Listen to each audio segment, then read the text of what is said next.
तारिक बेनज़ीर से मुतल्लिक दो बातें नहीं झुठला सकती। बेनज़ीर ने जो राह हमवार की वो आज भी नुमाया है। न्यूजीलैंड की वज़ीर आज़म का वाज़ेह एतराफ़। बेनज़ीर को मारा जा सकता है मगर उनके विजन को खत्म नहीं किया जा सकता। बिलावल भुट्टो का ट्वीट।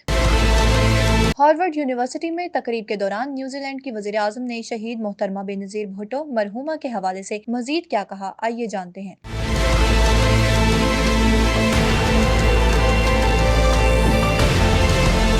न्यूजीलैंड के वज़ीर आज़म जसिंडा आर्डन ने अमेरिका की हार्वर्ड यूनिवर्सिटी की एक तकरीब में अपनी तकरीर का आगाज ही पाकिस्तान की साबिका वज़ीर आज़म शहीद बेनज़ीर भुट्टो मरहूमा का हवाला देते हुए किया। तकरीबन 27 मिनट दौरानिये की तकरीर के दौरान जसिंडा आर्डन ने दुनिया भर में सियासी बौछाल और जमहूरियतों पर पाबंदियों और कदगन समेत समाजी वसाइल और सिनफी मसावात पर बात करने के अलावा बेनज़ीर भुट्टो के सियासी नजरिए पर भी गुफ्तगू की। जसिंडा आर्डन ने अपने खिताब के आगाज में ही न्यूजीलैंड के कदीम कबायली अफराद को खराजे तहसीन पेश करने की गर्ज से इनके मुकामी जबान में बात भी की। बादजा उन्होंने बेनज़ीर भुट्टो का जिक्र करते हुए कहा कि इससे कबल पाकिस्तान की पहली मुंतखब खातून वज़ीर आज़म ने भी हार्वर्ड यूनिवर्सिटी के इसी फेस्टिवल में 1979 में खिताब किया था और इस दौरान उन्होंने जमहूरियतों को दरपेश मसाइल पर बात भी की थी। न्यूजीलैंड के वज़ीर आज़म ने कहा कि पाकिस्तान की साबिक वज़ीर आज़म बेनज़ीर भुट्टो ने दहाइयों पहले दुनिया भर की खवातीन के हकूक के लिए जो राह हमवार की थी वो आज भी नुमाया है। In June 1989, the Prime Minister of Pakistan stood on this spot and delivered the commencement address titled Democratic Nations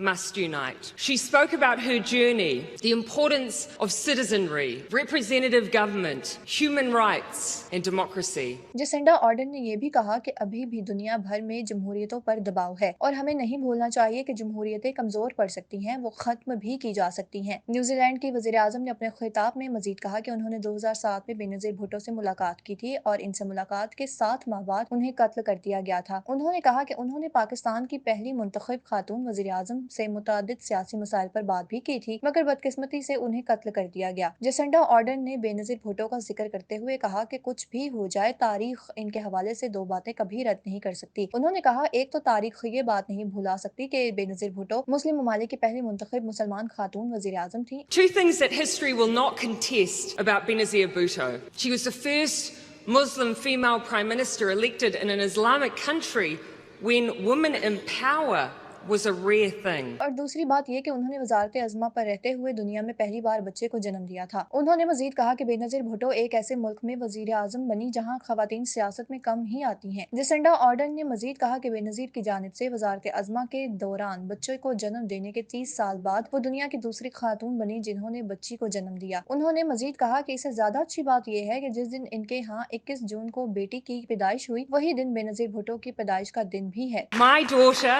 Neve Tiaraha Ardern Gayford, was born on the 21st of June 2018. New Zealand के वज़ीर आज़म की जानिब से बेनज़ीर भुट्टो की तारीफें किए जाने पर बेनज़ीर भुट्टो के साहबजादे बिलावल भुट्टो ने भी ट्वीट किया। बिलावल भुट्टो ने वालिदा की तारीफें करने पर न्यूजीलैंड की वज़ीर आज़म जसिंडा आर्डन का शुक्रिया अदा किया और साथ ही लिखा कि बेनज़ीर को मारा जा सकता है मगर उनके विजन को खत्म नहीं किया जा सकता। इनके अलावा भी दीगर शख्सियात और समाजी अफराद ने न्यूजीलैंड के वज़ीर आज़म की तारीफें की।